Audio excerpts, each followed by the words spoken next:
Oh, lordy, lordy, lord. You're watching Lockpicking Legend, and it hasn't been legendary. I finished with my missus, which, as any bloke will know, is 50% heartbroken, 50% couldn't be more relieved. Neighbour installed an air conditioner that blows all his hot air directly into my house.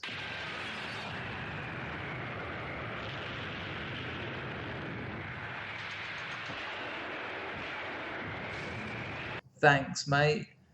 And washing machine broke halfway through washing all my underwear, which meant I had to hang up all my dirty underwear. You know, no one likes to air their dirty linen in public.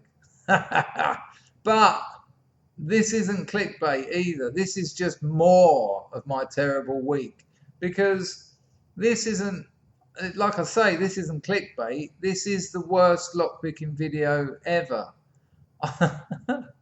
But because I spent 7 hours on it, I am going to impose it upon you. However, every cloud has a silver lining, and in amongst all the nonsense and mistakes and Lord knows what, there is actually a lockpicking technique that's going to help you. So no more chat.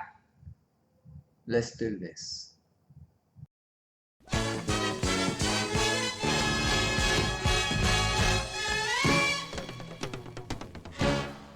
I found this ridiculous image as part of an article from the Locksmith Information blog, written in 2017. So there's no excuses, and it was how to prevent lock bumping. It would appear you need a white glove, and then you need to smash the hell out of a screwdriver into your lock. So good luck with that.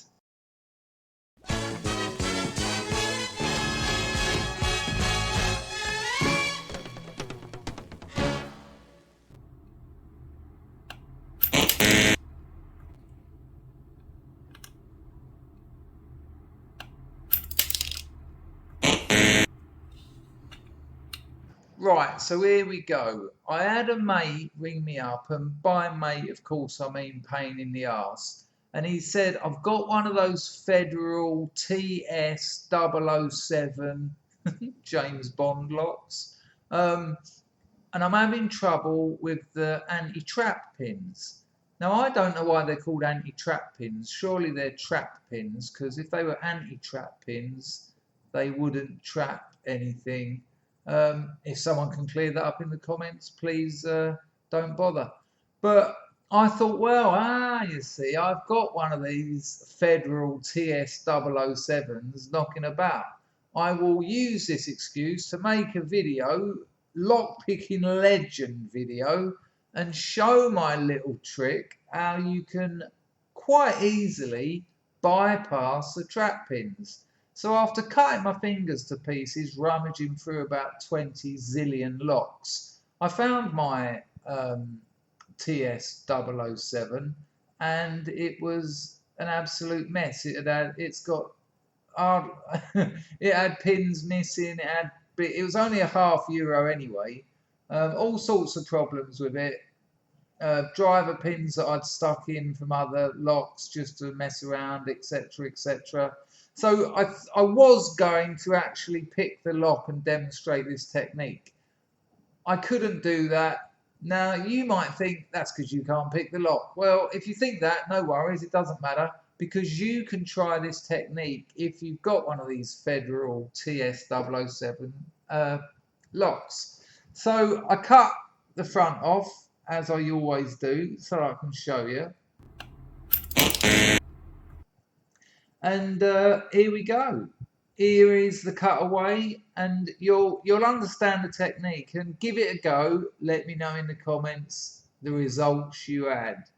But this is why this is the worst lockpicking video in history, because I'm not actually going to pick the lock. Legendary. So just to confirm, this lock it's a 6-pin lock, and it's got these 3 trap pins either side. So 6 trap pins in total, 3 either side. So here's the cutaway. You can see there you've got one of the trap pins and the other one the other side. So there's 3 each side in the picture I just showed you. You'll understand that. There's some kind of double spool in there. I don't think that comes in the lock. I just bodged that in there to try and get this lock working. That's my tension tool. That's just I'm the world's best reverse picker, making all these cutaways. There's my pick. There's a little bit of counter rotation, not too hard to deal with that. And then what would usually happen is, once you've picked that, oh, boom, and then the 3 trap pins, they're going to cause you trouble. They're horrible little things. Let the springs in there. It's like a mini slinky. So what's this technique I'm telling you?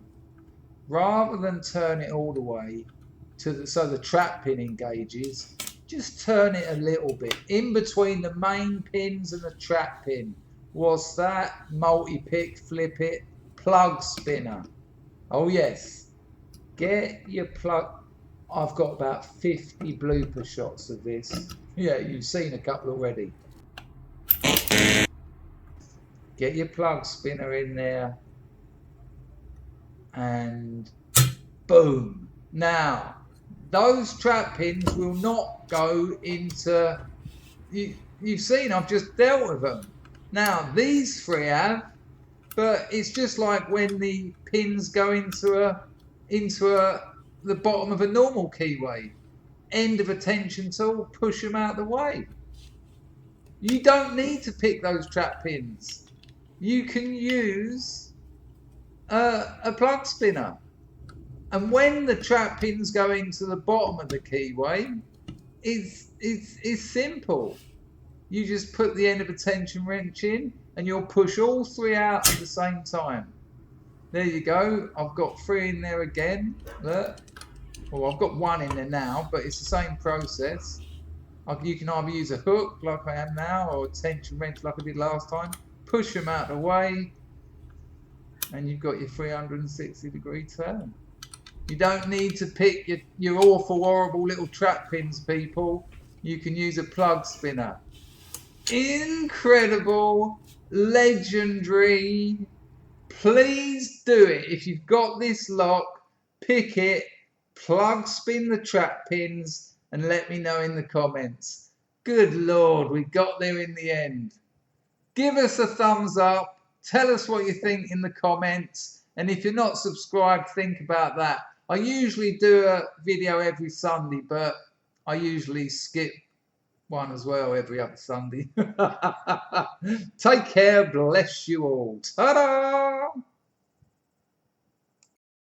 Oh, there's just one more thing. Lockpicking Legend is now over 1,000 subscribers. Thank you very much. That means I can do live videos with all of you lot in the comments. I think I'm going to do it. Let me know if that'll be something that would interest you.